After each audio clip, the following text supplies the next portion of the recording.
In the world of visual media, a person's creative genius depends largely on how he presents an original story. However, creativity becomes a challenge when the story is to be adapted from someone else's work. So, do adapted stories bear any genuine creativity?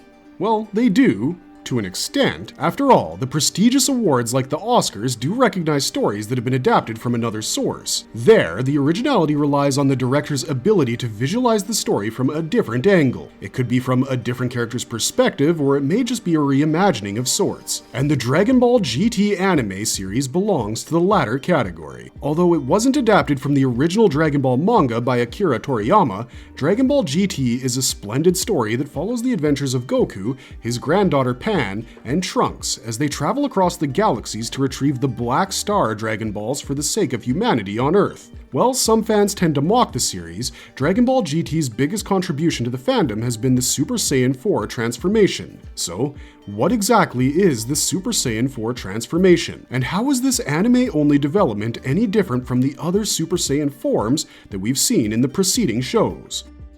Baby Goku hits a ceiling with Super Saiyan 3. Goku in Dragon Ball GT. Before we dive headfirst into how Goku's Super Saiyan transformation got hindered, and also how Goku shrunk into a kid, it's necessary to get acquainted with the prerequisites, and that is the premise of Dragon Ball GT. The events of Dragon Ball GT take place right after the conclusion of Dragon Ball Z. In the year 789, 5 years after the 28th World Martial Arts Tournament was held, Goku is turned into a child by the ultimate Shenron, who can fulfill one wish if summoned with the help of the Black Star Dragon Balls. In a rather ridiculous turn of events, Emperor Pilaf angrily declares in the presence of the ultimate Shenron that he wished for the adult Goku to become a child again so that Pilaf could beat him to a pulp. However, the ultimate Shenron thought it to be Emperor Pilaf's actual wish and thus fulfills the same, which is immediately followed by Goku shrinking to the stature of a little boy, while Pilaf regrets that he missed the only opportunity he had to become the conqueror of the world. With this, the Black Star Dragon Balls are scattered across the galaxies, thus kickstarting the main plot of Dragon Ball GT. As per King Kai's instructions, Goku must collect all the Black Star Dragon Balls and return the same to Earth within 1 year, failing which, the entire planet would explode. Just like its predecessors, Dragon Ball GT consists of sagas according to the sequence of events that take place in the series. Beginning with the Black Star Dragon Ball Saga, also known as the Baby Saga, followed by the Super Android 17 Saga, and finally the Shadow Dragon Saga. Since the Super Saiyan 4 transformation occurs in the Baby Saga as well as the Shadow Dragon Saga, we'll be focusing on these two arcs specifically. The Baby Saga witnesses the coming of the eponymous antagonist in the Dragon Ball GT series. Baby is an artificial Tuffle, or Sufruian parasite, who seeks to destroy the entire Saiyan race. This is because he holds them responsible for the annihilation of his own Tuffle race in Universe 7. Interestingly, the much anticipated battle between Baby and Goku begins from episode 33 onwards, after Baby acquires Vegeta's physical body in order to kill Kakarot. However, fortunately for our little Goku, his kid-like physique didn't pose as much of a hindrance as he switched this Super Saiyan 3 transformation in no time in order to avenge the death of Oob, his martial arts protege who tried fighting against Baby with all his might on planet Sufru. Unfortunately, little Goku's Super Saiyan 3 was no match for the sheer strength exhibited by Baby in the anime series. As far as power levels are concerned, since the Sufurian Tyrant did not budge under the tremendous force of Goku's Super Saiyan 3, it can be assumed that Baby's battle power in Dragon Ball GT was well beyond that of a Super Saiyan 3. Another point worth noting here is that in episode 33 of the Baby Saga, Goku barely managed to stay in his Super Saiyan 3 transformation for a few minutes, especially after he was beaten up by Baby without the latter having to use much of his power. Such was the brilliance of the Tuffle's strength, the sort that would even lead the protagonist of the franchise to give up on his own self. And this is where the fun really begins. The myth of the Golden Great Ape was first shared by Vegeta in Dragon Ball Z. This legend was about how some Saiyans confused their Oozaru form with the Super Saiyan transformation, thus resulting in the rise of a colossal ape with golden fur. Synonymous with death and destruction, the powers of the Golden Great Ape are virtually limitless. Stronger than the base Oozaru form as well as the Super Saiyan 3 transformation, the Golden Great Ape has increased stamina, strength, and speed. In fact, it can also breathe fire at great distances, which is shown in episode 34 as Goku's Golden Oozaru form blows a frantic Pan away from his being. The state of frenzy and berserk that the golden great ape thrives in is what accelerates the dormant powers of a trained Saiyan, such as Goku in Dragon Ball GT. After all, just like every Super Saiyan transformation, it is preceded by a sudden spike in their mental faculty, often instigated by strong emotions such as disappointment, loss, regret, and so on. However, a Saiyan can change into the Oozaru form only in the presence of a moon in the sky. So, how did Goku adopt such an insane metamorphosis on an alien planet, that too without even a glimpse of the moon? Well, the answer's pretty simple. He didn't need the moon. As Baby realizes towards the end of episode 33 in Dragon Ball GT, Goku is able to attain the Golden Great Ape form by remembering the distant sighting of Earth in space with the moon. As a matter of fact, prior to this development, Goku was lying on the battlefield, exhausted by the possible failure on his part to protect Earth and the friends and family he had back there. Coincidentally, it was this sight of the Earth from planet Sufru which further triggered Goku into unlocking his strongest transformation so far in the Dragon Ball anime, the Super Saiyan 4. The perfect combination of every Saiyan power we know of. Requirements to become a Super Saiyan 4. Goku's anatomy in the Super Saiyan 3 transformation is vastly different from his body in Super Saiyan 4. Let's look at the distinctions between the two. Hair. It's best to begin from the top of the physique. Goku's hair in the Super Saiyan 3 transformation is completely golden in color and as long as his own stature, while his Super Saiyan 4 counterpart retains the black hue as well as the length of his original hair. Facial attributes.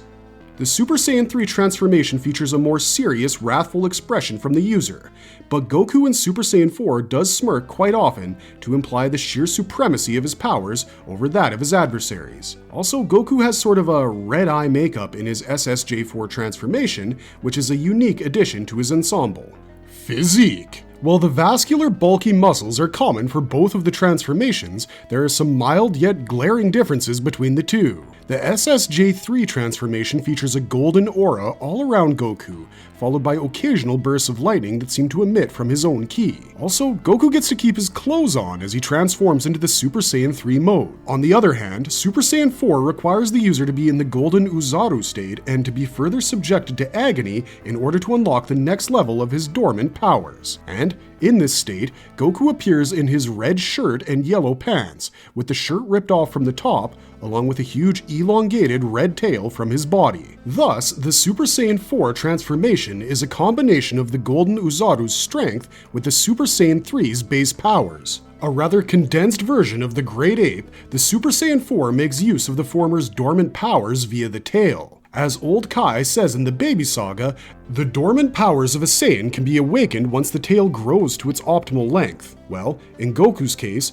Old Kai and his associates had a difficult time freeing the protagonist's tail from his petite body. A remarkable aspect of Goku's Super Saiyan 4 anatomy is, unlike its predecessor, this doesn't require a huge amount of ki for the user to function or fight properly. After all, in the words of Old Kai, Goku didn't even use a smidgen of his power in his Super Saiyan 4 transformation against Baby. Now, you might be wondering that if the Tuffle Tyrant was already in possession of a Saiyan's body, that is, Vegeta, wouldn't that make Baby Vegeta fit to transform into the Super Saiyan 4 like his own enemy? Turns out, he can't. Why Vegeta couldn't become Super Saiyan 4. In one of our previous videos on Vegeta's anatomy, we emphasized on how in Dragon Ball Z, Vegeta was one of the first Saiyans to have mastered his Great Ape form while retaining his rational mind. However, he still plays second fiddle to Goku's strength and abilities. The same applies to the time when Goku attained the Super Saiyan 4 transformation, as Baby cursed Vegeta for not possessing his tail. So, what happened? In episode 55 of the Shadow Dragon Saga, Vegeta comes to know from Bulma about Goku's recent Super Saiyan 4 transformation. Goku was able to become the Golden Oozaru and later attain the Super Saiyan 4 transformation only because he was able to absorb the Blutz waves emitted from Earth as naturally as he would when glancing at the moon. The tail of the Saiyan further amplifies the same so that the user can change into his Oozaru form immediately. Another important factor here was Pan's desperate attempts to remind Goku in the Golden Oozaru form of his human self. This further gave the power boost Goku needed to unlock the next level of his Super Saiyan transformation. Now, coming to Vegeta's limitations. The absence of the tail from his body means that Vegeta's anatomy could take the Oozaru form only if there is an external device to amplify the Blutz waves emitted from Earth, such as the Blutz wave generator that Bulma built under the spell of Baby's parasites. In addition to this, Vegeta in his base Oozaru form does not require any external stimulus to help him remind him of his own original identity. As we see in the Saiyan saga of Dragon Ball Z, he is able to talk and behave like a human while he remains in his Oozaru self. In other words, Vegeta was already aware of his own self in the Grade Ape form, which in turn meant the absence of any berserk condition in his mental faculty. Hence, Baby Vegeta failed to unlock the Super Saiyan 4 transformation, even though he was in possession of the second strongest Saiyan soldier in the universe. So, how strong is Super Saiyan 4, and does it entail any other forms? Well, let's head to the next section to probe into the intricacies of the Super Saiyan 4 transformation. The pinnacle of Saiyan power according to GT, Super Saiyan 4's insane power level. Indeed, by the end of Dragon Ball GT, the Super Saiyan 4 transformation was declared as the strongest ever. This is because it is the byproduct of two significant aspects of Goku's powers as a Saiyan, one in the Oozaru form and the other via the Super Saiyan 3. In fact, Goku's battle power increased exponentially in his Super Saiyan 4 transformation. For instance, in episode 35 of the anime series, Baby attempted to throw his horrifying revenge death ball right at Goku. As the cloud of dust dissipated after the impact, Baby couldn't believe what he saw. Goku was standing still at the tip of the only portion of the ground that didn't get obliterated by the former's attack. Baby continued to release a series of energy blasts at Goku, but it was all in vain. The power Goku displays whilst dealing with Baby after unlocking his new transformation is unfathomable, but it's revealed later in the series that this wasn't even his full strength. During the Shadow Dragon saga, Goku came to the realization that while his new form was great against mortal enemies, spirit dragons were a whole different thing by themselves, and if he wanted to defeat them, he'd have to reach deep within his newly unlocked arsenal. That's when he unlocks the full power of the Super Saiyan 4. Super Full Power Saiyan 4. The advanced version of the Super Saiyan 4, this is a phenomenal transformation that demands unimaginable amounts of Saiyan power so that the user can transcend from the base Super Saiyan 4 in order to gain full power over his own body and mind. In short, the Super Full Power Saiyan 4 is an intense version of the SSJ4 that further increases their vitals, particularly their strength, endurance, and stamina, along with their heightened senses. A user is said to have transcended to the Super Full Power Saiyan 4 when he emits a red aura from his entire being. Vegeta also displays this ability once he is able to overcome his limitations in becoming a Super Saiyan 4 thanks to Bulma's Blutz wave generator, which suggests that both full-blooded Saiyans in the Dragon Ball franchise are finally on par in terms of their strengths and abilities. Let's be honest, Dragon Ball GT is full of surprises. While the events that take place in the series aren't canon, it would be an understatement to say that the Goku-Vegeta dynamic reached its zenith in the last arc of the story, Shadow Dragon Saga. Episode 55 of Dragon Ball GT was not only about Vegeta's shortcomings as a Saiyan aspiring for the SSJ4 transformation, this episode also anticipates the duo's phenomenal fusion into Gogeta in their final fight against Is, aka the Omega Shenron. Episode 60 witnesses the spectacular fusion of two of the strongest Saiyan warriors in the series, as both Goku and Vegeta begin to fuse for the second time in the Dragon Ball franchise, this time in the form of Gogeta. As a matter of fact, both Goku and Vegeta are able to power up their own abilities as Super Saiyan 4, thus marking the first time for the duo fighting as equals against an enemy. As we said earlier, Dragon Ball GT is full of surprises. Be it for the fandom or just the creator's flight of imagination at work, Dragon Ball GT delivered one of the most engaging storylines, that too as anime-only content. And this includes the emergence of Gogeta as well. Appearance-wise, Gogeta is a combination of Goku's stature and Vegeta's stern expression. This Metamoran version is quite similar to their previous Vegito fusion in terms of physique and abilities, although Gogeta is said to be more powerful than Vegito. Yet their personalities are polar opposites from one another. Besides his boastful attitude, which is an offshoot of Vegeta's pride, Gogeta is described as being more immature when compared to Vegito. Yet the unfathomable range of Gogeta's power does indeed justify it as being limitless. Most of all, Gogeta is the coalescence of both Goku and Vegeta in their Super Saiyan 4 transformation, which would inadvertently mean that Gogeta is a dozen times stronger than the dynamic duo. This awe-inspiring development in Dragon Ball GT was followed by an equally terrifying conflict with Omega Shenron, so much so that the evil Dragon East was very close to slaughtering the protagonist of the series. But of course, anime logic and plot armor would certainly never let that happen. Jokes aside, episode 63 breaks through every ceiling we've just spent over 10 minutes establishing on the Super Saiyan 4 transformation, as Goku receives the key from all living beings across the galaxy, all for the sake of destroying one of the biggest threats to the universe by breaking through his limits. With this, Goku creates the Universal Spirit Bomb and thus obliterates the enemy entirely, but a miracle happened right after. The original Shenron appeared after the 7 Dragon Balls that surrounded Goku's body activated on their own. Dragon Ball GT ends on an emotional note as Goku unites himself inside the body of Shenron, leaving Vegeta as Earth's savior in his absence. Well, who could have thought that a story which began with a silly mishap would end in such a tearful and heartwarming way? At least it left Vegeta behind with a transformation that allowed him to truly call himself Goku's equal for once.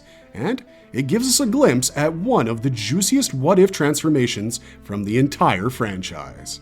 A marvelous verdict. It was in the year 1996 when Dragon Ball GT was first televised across the globe. And a quarter of a century later, Super Saiyan 4 got its manga debut in Victory Mission, the official manga spin-off to Dragon Ball Heroes. Indeed, many Dragon Ball fans still find it difficult to accept it as part of the canon, yet we can all agree that Super Saiyan 4 is undoubtedly a visual spectacle, the sort that has never happened in the Dragon Ball franchise before. On top of that, we are treated to those unforgettable scenes in the series, those edge-of-your-seat moments that are nothing short of nerve-wracking. At the same time, we did get some of the most inspiring quotes in Dragon Ball GT as well. For instance, in episode 38 of the Baby Saga, Goku delivers a spectacular dialogue addressing the Tuffle Tyrant himself. "The killing stops here. All you can see is the light shining through the cracks around the edges of the door, baby, and you just don't think that little bit of light can overcome your dark plans.